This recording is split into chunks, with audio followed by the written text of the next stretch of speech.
আজ আমি শোনাবো সাধু বাবার সাথে ঘটে যাওয়া আমার একটি কাহিনী। এক ভণ্ড সাধু বাবা চিকিৎসার নামে আমাকে কিভাবে লাগিয়ে ফাটিয়েছিল সেই ঘটনা আজ আপনাদের সাথে শেয়ার করব। বন্ধুরা, আমি সঞ্জিতা। আমার স্থায়ী ঠিকানা জলপাইগুড়ি জেলায়। আমাদের এই জলপাইগুড়িতে অনেক ওঝা এবং সাধু বাবা আছেন, যারা মিথ্যা বলে টাকা হাতিয়ে নেয়। তাছাড়া ভৌগোলিক কারণেই এ জলপাইগুড়িতে এরকম অনেক চিকিৎসার প্রচলন রয়েছে।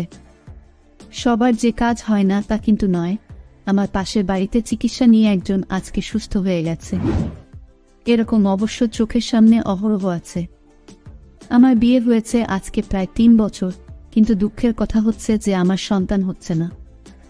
এর জন্য অনেক কাঠখড় পুড়িয়েছি। আমার স্বামীর অনেক অর্থ ব্যয় হয়েছে। মূর্খ স্বামী একরকম মাথার ঘাম পায়ে ফেলে কাজ করে না খেয়ে আমার চিকিৎসার পেছনে অর্থগুলো ব্যয় করছে। এটা আমার একদমই ভালো লাগছিল না। ওই যে বললাম, পাশের বাসার এক মহিলা যে সাধু বাবার চিকিৎসা করে ভালো হয়েছে, তার কাছে পরামর্শ নিতে গেলাম।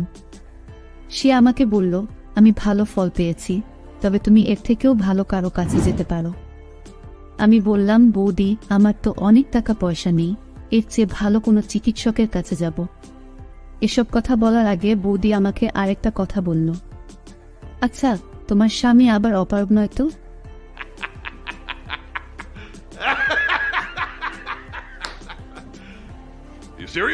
আমি অবাক হয়ে বললাম, ভগবানের আশীর্বাদে আমার স্বামী অনেক ভালো, তার পারফরমেন্সও অনেক ভালো। তারপর বৌদি বলল, এই বাবার চিকিৎসা অনেক ভালো, তবে যখনই উনি ডাকে তখনই যেতে হয়। এসব শুনে আমি বাড়িতে এসে চিন্তা করে দেখলাম আর দেরি করা যাবে না। পরের দিন সাধু বাবার কাছে গেলাম। বাবা যখন আমাকে প্রশ্ন করল, কি সমস্যা, আমি বললাম সবকিছু। তারপর বলল, বিয়ে হওয়ার কতদিন হলো? বললাম 3 বছর কেটে গেল। বাবা বলল, স্বামী কি লাগাতে পারে? Control control. আমি বললাম, হ্যাঁ পারে, কোনো সমস্যা নেই। সাধু বাবা বলল, তাহলে তুমি পরশুদিন স্বামীকে সঙ্গে করে নিয়ে এসো। তারপর বাসায় এসে স্বামীর সাথে সবকিছু শেয়ার করলাম। স্বামীকে বললাম, পরশুদিন তো তোমাকে যেতে হবে আমার সাথে।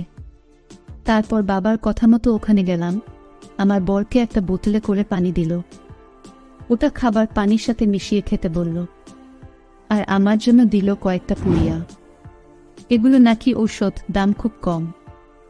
চিকিৎসা নাকি ভালো, দূর দূরান্ত থেকে মানুষ আসে বাবার চিকিৎসা নিতে। কেউ নিয়ে আসে উপহার হিসেবে মুরগি, কেউ বা ছাগল। বাবা নাকি এগুলো খেতে খুব ভালোবাসে। বাবার ওষুধ খেয়ে রাতে শুতে গেলাম। আমি আমার ওষুধ খেয়ে শুলাম মাত্র। আমার কিছু আর ভালো লাগছে না, শুধু লাগাতে ইচ্ছা করছে। আমার স্বামী বেচারা সারাদিন কাজ করে ঘুমিয়ে পড়েছে ওষুধ খেয়ে। কি যে পানি পড়া দিয়েছে সাধু বাবা, সে সম্পর্কে বাবাই ভালো জানেন। কিন্তু আমার কেন যেন কিছুতেই না লাগালাগি করে ভালো লাগছিল না। রাতটা এভাবেই কেটে গেল। পরের দিন আমি পাশের বাড়ির বৌদির কাছে গিয়ে ওষুধের গুণাগুণ সম্পর্কে বললাম। বৌদি বলল, তুমি বাবার কাছে যাও, বাবা এ সম্পর্কে তোমাকে ভালো পরামর্শ দিবে এখন। তারপর আমি বাবার কাছে গেলাম। বাবা বলল, ঘরে হাঁস রাখবে, কালকে দিনের বেলা আমি তোমার বাড়িতে যাব। সে সময় ঘরে কেউ থাকতে পারবে না, ঘরে হয়তো শয়তান জায়গা পেতেছে। পরের দিন বাবা ঠিক দুপুরে আমার বাড়িতে আসলো অন্য বেশ ধরে। আমি তো প্রথমে চিনতেই পারিনি, যখন বলল তখন বুঝলাম।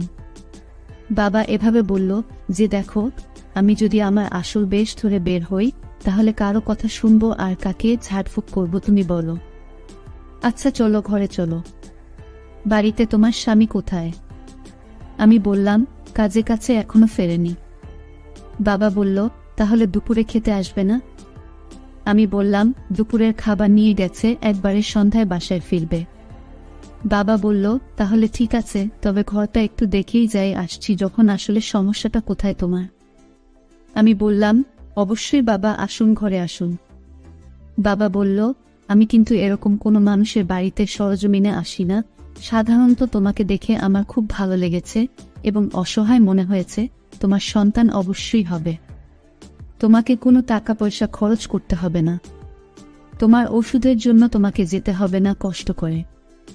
খবর দিলে কারোর দ্বারা আমি পাঠিয়ে দিব। এভাবে বলার পর বলল, তুমি এত দূরে কেন আমার কাছে আসো? আচ্ছা বলো তো, আমার ওষুধ খাওয়ার পর তোমার কেমন লেগেছিল? আমি বললাম, বাবা, স্বামীকে খুব কাছে নিয়ে জড়িয়ে ধরেছি, কিন্তু সে ঘুমিয়ে গিয়েছিল। বাবা বলল, এত সাহস করে সত্য কথা বলেছ, তাহলে বুঝতে হবে স্বামীর সমস্যা আছে। चीटिंग करता है तू, चीटिंग चीटिंग चीटिंग करता है तू। এক কাজ করো, একটু ওষুধ খাও। বাবার কথা মতো খেলাম। তারপর যা হলো তাতে বাবা আমার গায়ে হাত দেওয়ার সাথে সাথে আমি অজান্তেই বাবাকে জড়িয়ে ধরলাম, আর এই সুযোগে বাবা আমাকে লাগালো। ইচ্ছে মতো খেলার পর বলল, ঠাকুমা, এভাবে 15 দিন চিকিৎসা দিতে হবে। কিছু সময় আমার খুব ভালো লাগলো। তারপর যখন ওষুধের ঘোর কেটে গেল, তারপর মনে হলো, আমি কি করলাম? তারপর আমি আবার বাবার কাছে 2 দিন যাইনি। দেখি বাবা তার একজন শিষ্যের দ্বারা আমার জন্য একটা চায়ের কাপে ওষুধ পাঠিয়েছে, আর শেষে তারা বলেছে ওরা যেন রাতে না খেয়ে দিনের বেলা খায়। সে মোতাবেক খেলাম। তারপর দেখলাম ভালো লাগছে। এভাবে 2 দিন আবার কেটে গেল। আমার আর ভালো লাগছে না। বাবার কাছে গেলাম, বললাম, বাবা, আমার কাজ হবে তো? আমি কি মা হতে পারবো বাবা? বাবা বলল, অবশ্যই মা। আচ্ছা, তুমি ও ঘরে গিয়ে বসো, আমি আসছি। 5 মিনিট বসে থাকার পর বাবা আমাকে একটা ওষুধ খাইয়ে দিয়ে আবার বলল, রাতের বেলা যখন চাঁদ উঠবে তখন আসবে। সাধু বাবা যে আমাকে রাতে যেতে বলল, আমি এত রাতে যাব কেমনে? এটা নিয়ে সারাদিন আমার জল্পনা কল্পনা করতে রইলাম, কোনো কাজও করতে পারলাম না। তারপর রাত 12টার দিকে বের হলাম, দেখি চাঁদ উঠে গেছে। আমাকে যেতে হবে নদীর ঘাটে। সে নদীর ঘাটে তো আমার আজকে ভাগ্য নির্ধারণ হবে। আসলে কোন দিকে আমার ভাগ্য গড়াবে? আমার শাশুড়ি প্রতিদিন প্রায় খোঁটা দেয় সন্তান নেই তার জন্য। আমার বিশ্বাস ছিল এই গভীর রাতে বাবার কাছে গেলে অবশ্যই ভগবানের আশীর্বাদে আমার মনোবাসনা পূর্ণ হবে। এসব ভাবতে ভাবতে কাপড় জড়িয়ে হাঁটছিলাম। প্রথম দিকে খুব ভয় লাগছিল। এভাবে আমি চলে আসলাম নদীর ঘাটে। সাধু বাবা আমাকে ঘরের ভিতর নিয়ে গেল। তারপর আমাকে জড়িয়ে ধরে বলল, মা, তুমি চোখের পাতা বন্ধ করে থাকো। আমি এখানে যা কিছু করি তুমি চোখ খোলার দরকার নাই। চোখ খুললে অসুবিধে হয়ে যেতে পারে। মা, আমি এতদিন যত মেয়ের চিকিৎসা দিয়েছি তোমার মতো সুন্দর ফিগার কারোর দেখিনি মা। তুমি এতদিন কোথায় ছিলে? আগে কেন তুমি আসনি? এসব বলতে বলতে আমার মনে হতে লাগলো, বাবা দেখতে লাগলো আমার আসলেই কি কারণে সন্তান হচ্ছে না। তারপরে কি যে মন্ত্র পড়তে পড়তে ঝাড়ফুঁক শুরু করে দিল। এই ঝাড়ফুঁকের ঠেলায় নিজেকে আর সামলাতে পারলাম না। বললাম, বাবা, আর কতক্ষণ? বাবা বললেন, কেবল তো শুরু করলাম মা।